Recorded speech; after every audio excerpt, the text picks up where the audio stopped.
Hello friend, स्वागत है आपका अचीवर्स एजुकेशन। मैं उम्मीद करता हूं कि ये वीडियो आपको पसंद आएगा। आज हम आपको पानीपत का जो प्रथम युद्ध है उसके बारे में बताने जा रहे हैं, जो है बहुत ही महत्वपूर्ण टॉपिक है। तो इसी विषय पर हम चर्चा करेंगे। तो जो पानीपत का जो प्रथम युद्ध था, इसके क्या कारण थे, घटनाएं क्या थी इसकी और प्रभाव क्या पड़े इससे, और ये कब हुआ था। तो पानीपत का जो युद्ध था वो 21 अप्रैल 1526 ईस्वी को हुआ था। तो इस पे क्वेश्चन इस तरीके से पूछा जाता है कि जो पानीपत का युद्ध था उसके पर एक संक्षिप्त टिप्पणी दीजिए, या फिर उसके कारण पूछे जा सकते हैं और उसके प्रभाव पूछे जा सकते हैं। तो इस तरीके से क्वेश्चन आ सकता है। तो इसका एक आंसर देखिए कि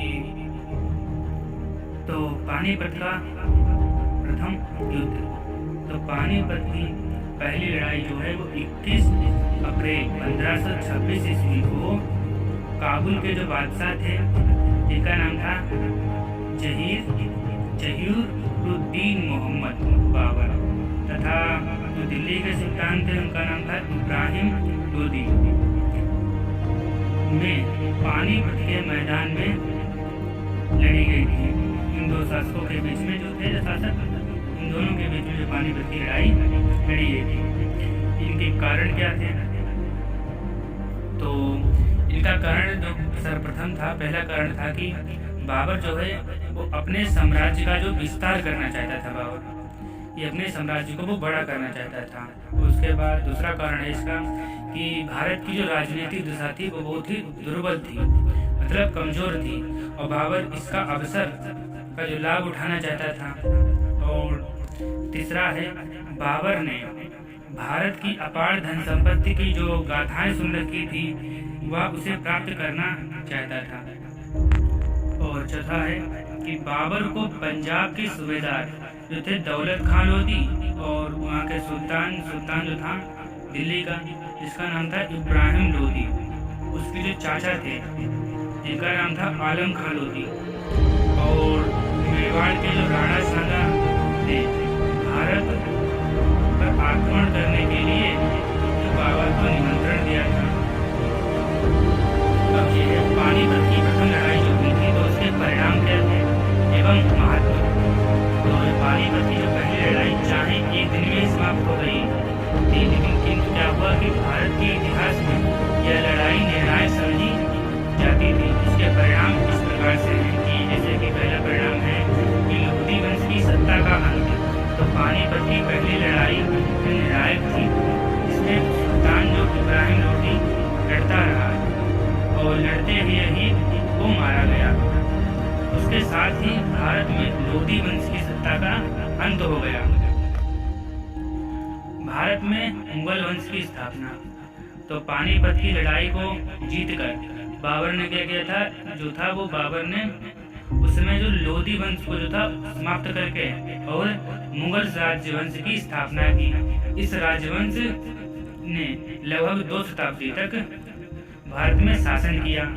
इसके बाद जो है अफगान शक्ति की घातक प्रभाव। इसके बाद कौन सा, अफगान शक्ति का घातक प्रभाव। तो लोधी जो था अफगान, लोधी कौन थे, लोधी अफगान थे। तो पानीपत की लड़ाई में उनका भयंकर विनाश हुआ।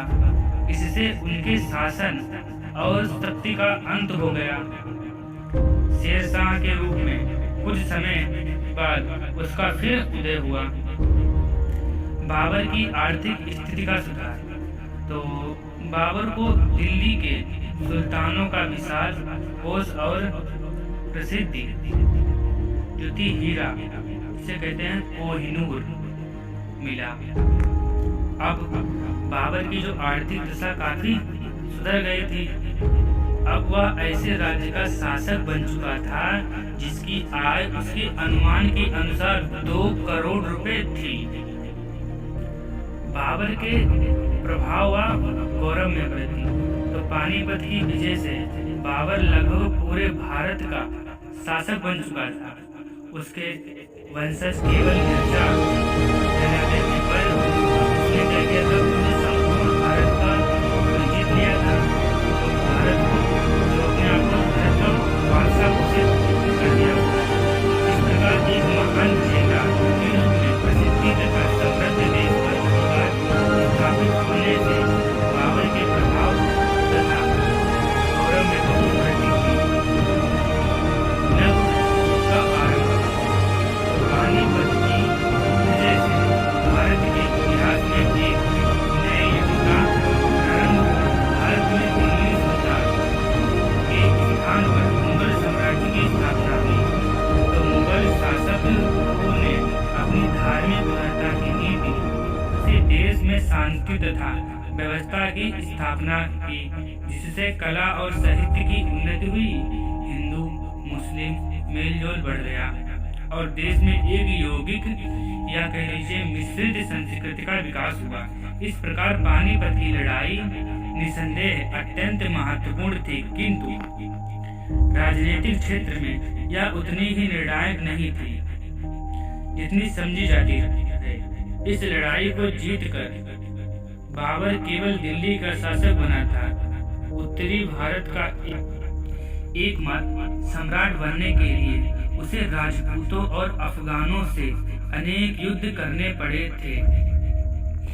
इससे पहले हमने भी आपको बताया था कि जो पानीपत की युद्ध में जो टिप्पणी पूछ जाएगी, टिप्पणी कह लीजिए या घटनाएं कह लीजिए, जो चाहे तो कह लीजिए, तो वो क्या थी घटनाएं या टिप्पणी, तो उसी के बारे में सुनिए। तो घटनाएं क्या थी और टिप्पणी क्या थी वो देखिए कि बाबर सुल्तान जो था वो इब्राहिम लोदी से एक निर्णयात्मक युद्ध की तैयारी करके दिल्ली की ओर चल दिया। तो बाबर नामा के अनुसार क्या लिखा गया कि बाबर की सेना में 12,000 घुड़सवार तथा एक शक्तिशाली तोपखाना था, लेकिन यह संख्या ठीक नहीं लगती। पंजाब जीत लेने के बाद बाबर की सेना में काफी वृद्धि हो गई थी। अब देखिए दूसरा क्या है, बाबर नामा के अनुसार इब्राहिम लोदी में क्या जो सेना में क्या था, तो इब्राहिम लोदी की जो सेना थी उसमें 1 लाख सैनिक एवं 1,000 हाथी लेकर युद्ध में आया था। लेकिन क्या ठीक, लेकिन लगभग 8 दिनों तक दोनों जो सेनाएं थी वो आमने सामने डटी रही। बाबर ने अपनी सेना की व्यूह रचना बड़े वैज्ञानिक तरीके से की थी। उसकी सेना के दाईं ओर पानीपत नगर था और बाईं ओर उसने सुरक्षा के लिए खाई खुदवाई थी। इसके अतिरिक्त पेड़ काटकर और मिट्टी की दीवारें बनाकर भी उसने सुरक्षा की व्यवस्था कर ली थी। सेना के आगे 700 छक्कड़ों को चमड़े के रस्सों से कसकर बांध लिया था।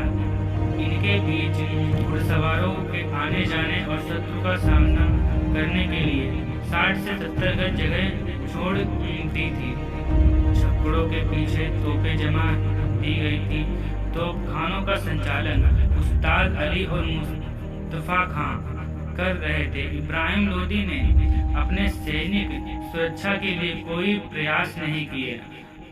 लड़ाई का आरंभ इब्राहिम लोदी की सेना ने किया 21 अप्रैल 1526 ईस्वी में। तो बाबर ने तुलगमा विधि अपनाई, जिसके अनुसार उसके कुछ घुड़सवार जो लोदी की सेना के दोनों बच्चों को घेरकर सामने तथा पीछे से तीर बरसाने लगे, ताकि शत्रु सेना में भगदड़ मच जाए और अव्यवस्था फैल जाए। अफगानों की सेना को बिना किसी योजना के आगे बढ़ती हुई बाबर की सेना की सुरक्षा स्थिति के कारण रुकना पड़ा। मुगलों की तोपों की मार तथा दस्तों के तीरों से लोदी सेना में हलचल मच गई। लोदी सेना के हाथों तोपों के गोलों की आवाज से डरकर पीछे भागे और उन्होंने अपनी सेना को कुचल दिया। इब्राहिम लोदी वीरता से लड़ता हुआ 15,000 सैनिकों के साथ लड़ाई में मारा गया। बाबर ने अपनी विजय के लिए ईश्वर को धन्यवाद दिया। बाबर की सेना ने आगे बढ़कर दिल्ली और आगरा पर अधिकार कर लिया। और बाबर ने अपने आप को हिंदुस्तान का बादशाह घोषित कर दिया। आशा करता हूँ मित्रों यह पानीपत का जो प्रथम विश्व युद्ध है इसका वीडियो आपको पसंद आया होगा। तो चैनल को सब्सक्राइब करना ना भूलें और बेल आइकन जरूर दबाएं और अधिक से अधिक वीडियो को शेयर करें। चलो मिलते हैं फिर अगले वीडियो में। तब तक के लिए अपना ध्यान रखिए और हंसते रहिए। जय हिंद, जय भारत।